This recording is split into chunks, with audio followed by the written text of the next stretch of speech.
নমস্কাৰ এই মুহূৰ্তত ওলাই আহিছে বহুকিটা গুৰুত্বপূৰ্ণ খবৰ আজি হৈছে 5 আগষ্ট আৰু আজি ভাৰতৰ লগতে অসমৰ বিভিন্ন প্ৰান্তৰ পৰা বহুকিটা গুৰুত্বপূৰ্ণ খবৰ যুগুতোৱা হৈছে আৰু এই ধৰণৰ খবৰ নিতৌ চাই থাকিবলৈ আসাম টেকটক চেনেলটো সাবস্ক্ৰাইব কৰিবলৈ নাপাহৰিব আৰু ভিডিঅটো লাইক কৰি মোক উৎসাহিত কৰিব বুলি আশা কৰিলো তেন্তে আহক আজি খবৰকিটা আৰম্ভ কৰো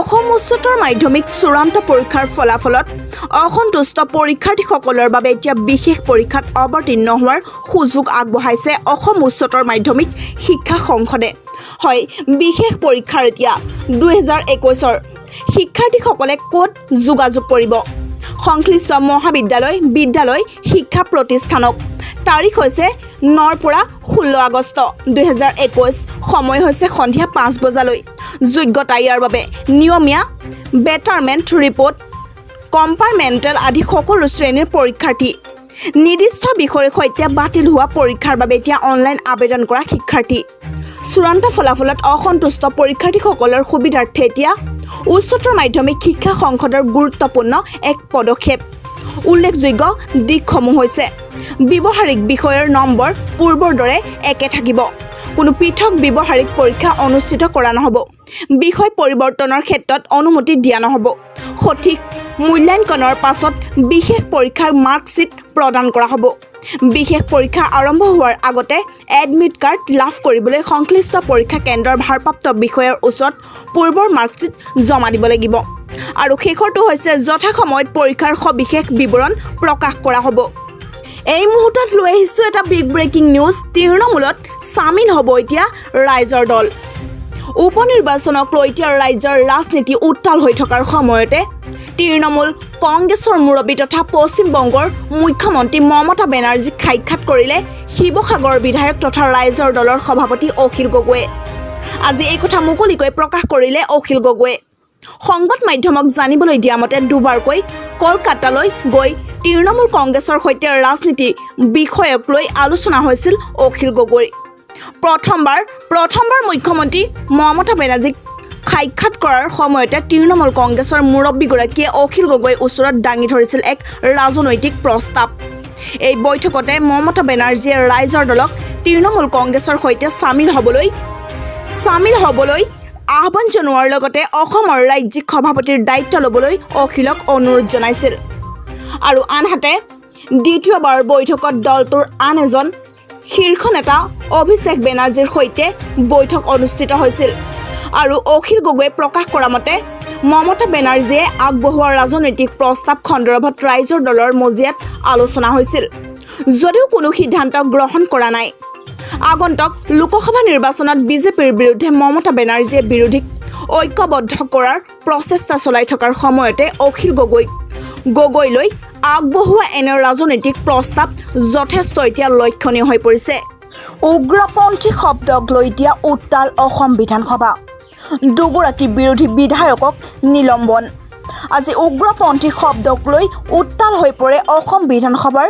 মজিয়া অসম বিধানসভাৰ অধ্যক্ষ বিশ্বজিৎ দৈমাৰীয়ে বিৰোধীৰ আচৰণ উগ্ৰপন্থীতকৈও অধিক বেয়া বুলি কৰা এক মন্তব্যৰ পাছতে উত্তপ্ত হৈ পৰে এতিয়া বিধানসভাৰ মজিয়া বিৰোধী দলপতি তথা কংগ্ৰেছ দলৰ বিধায়ক দেৱব্ৰত শইকীয়া বিধানসভাৰ অধ্যক্ষ বিশ্বজিৎ দৈমাৰীক উগ্ৰপন্থী শব্দটো উঠাই ল'বলৈ দাবী জনোৱাৰ পাছতে সদনত উপস্থিত থকা সকলো বিৰোধী বিধায়ককে একেলগে বিধানসভাৰ অধ্যক্ষৰ মন্তব্যৰ বিৰুদ্ধে তীব্ৰ প্ৰতিবাদ সাব্যস্ত কৰে পৰৱৰ্তী সময়ত অধ্যক্ষ বিশ্বজিৎ দৈমাৰীয়ে তেওঁ ব্যৱহাৰ কৰা উগ্ৰপন্থী শব্দটোৰ অৰ্থৰ ভাঙনি কৰি তেওঁ কোনো ব্যক্তিক ইয়াৰ দ্বাৰা অন্য কোনো শক্তিৰ সৈতে তুলনা কৰিব বিচৰা নাই বুলি উল্লেখ কৰিলেও বিৰোধী বিধায়কসকলে বাৰে বাৰে উক্ত শব্দটো অগণতান্ত্ৰিক বুলি আখ্যা দি ইয়াক উঠাই ল'বলৈ তীব্ৰ প্ৰতিবাদেৰে সদনৰ কাম কাজ ব্যাহত কৰি তোলে আনহাতে পৰিস্থিতি অধিক উত্তপ্ত হৈ পৰাত বিধানসভাৰ অধ্যক্ষই সদনৰ পৰা বিৰোধী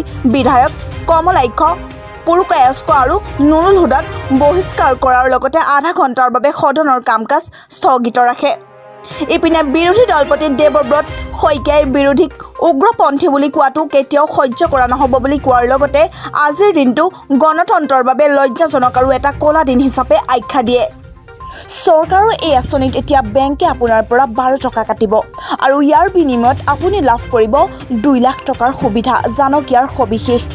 প্ৰধানমন্ত্ৰী সুৰক্ষা বীমা যোজনা চমুকৈ PMSBY আঁচনিয়ে যথেষ্ট কম প্ৰিমিয়ামত এতিয়া জীৱন বীমা প্ৰদান কৰে। কেন্দ্ৰীয় চৰকাৰৰ দ্বাৰা PMSBY আঁচনি আছে, যাৰ অধীনত একাউণ্ট ধাৰকে মাত্ৰ 12 টকাত 2 লাখ টকাৰ বীমা আৱৰণ লাভ কৰে।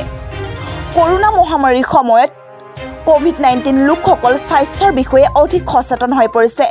এই সকলোবোৰৰ মাজত এতিয়া জীৱন বীমাৰ গুৰুত্ব বৃদ্ধি পাইছে। মানুহে বৃহৎ সংখ্যাত বীমা লাভ কৰিছে। অৱশ্যে কিছুমান লোক আছে যিয়ে এই সময়ছোৱাত বিভিন্ন ধৰণৰ অসুবিধাৰ সন্মুখীন হৈছে। এনে পৰিস্থিতিত প্ৰধানমন্ত্ৰী সুৰক্ষা বীমা যোজনা আঁচনিয়ে যথেষ্ট কম প্ৰিমিয়ামত জীৱন বীমা প্ৰদান কৰে।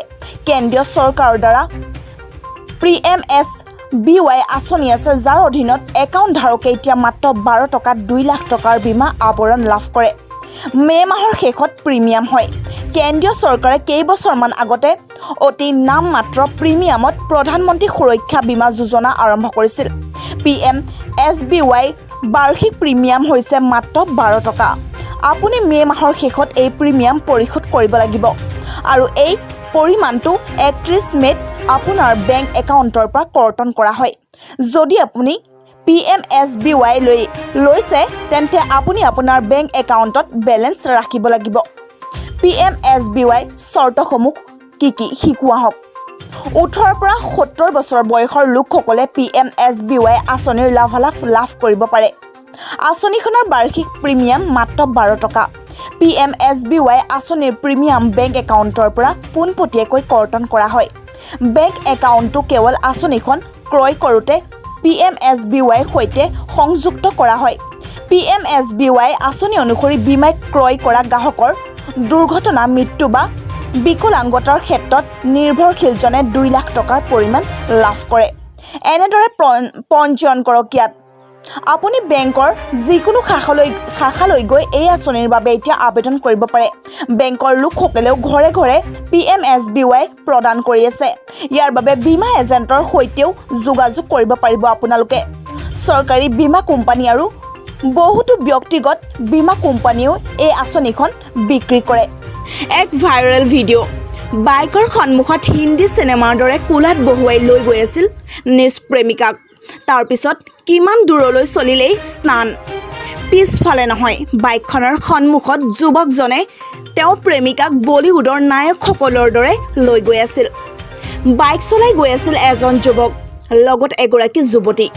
প্ৰেমিকে তেওঁৰ প্ৰেমিকাক ধান খেতিৰ মাজেৰে বাইকত লৈ গৈ আছিল।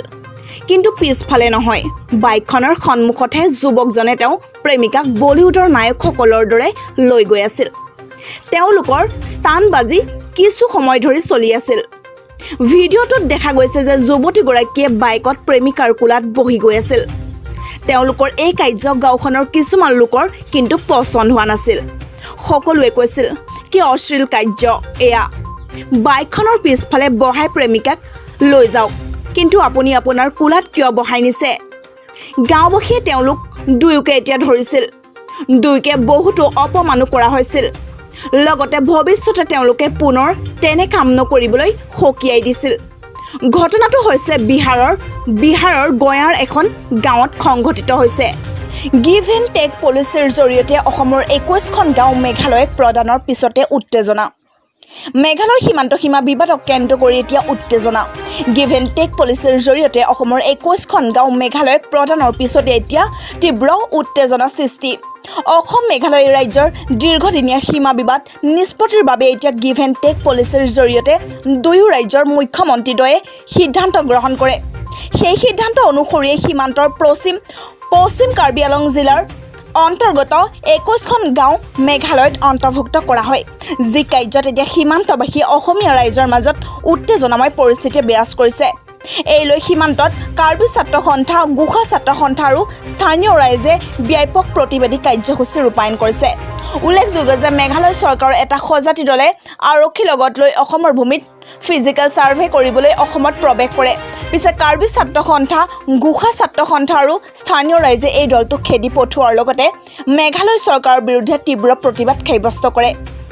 মেঘালয় ৰাজ্যক অসমৰ 21খন গাঁও অন্তৰ্ভুক্ত কৰিবলৈ দিয়াটো দূৰৰে কথা অসমৰ 1 ইঞ্চি মাটিও দিয়া নহ'ব বুলি হুংকাৰ দিয়ে স্থানীয় ৰাইজে পুনৰ মিজোৰামৰ সাংসদৰ বিস্ফোৰক মন্তব্য অসমে মিজোৰামৰ 509 বৰ্গ মাইল ভূমি অবৈধভাৱে দখলৰ অভিযোগ তেওঁ কয় অসমৰ মুখ্যমন্ত্ৰীয়ে বাংলাদেশী প্ৰব্ৰজনকাৰীক সংস্থাপনৰ প্ৰতিশ্ৰুতি দিছিল যেহেতু অসমত ঠাই নাই সেয়েহে তেওঁ মিজোৰামৰ মাটিত সোমাব বিচাৰিছে পুনৰ মিজোৰামৰ সাংসদৰ বিস্ফোৰক মন্তব্য অসমে মিজোৰামৰ 509 বৰ্গ মাইল ভূমি অবৈধভাৱে দখলৰ অভিযোগ এই অভিযোগ MNFৰ ৰাজ্যসভাৰ সাংসদ কে ভালনালভেনাৰ দিল্লীৰ ছপা সংবাদ মাধ্যমত এই মন্তব্য কৰে সাংসদগৰাকীয়ে অসমৰ মুখ্যমন্ত্ৰীকো আক্ৰমণৰ লক্ষ্য কৰি লয় অসম পুলিচে মিজোৰামৰ ভূমিত আকস্মিক আক্ৰমণ কৰি থকাৰ অভিযোগ উত্থাপন সাংসদগৰাকীৰ এয়া নতুন মুখ্যমন্ত্ৰীৰ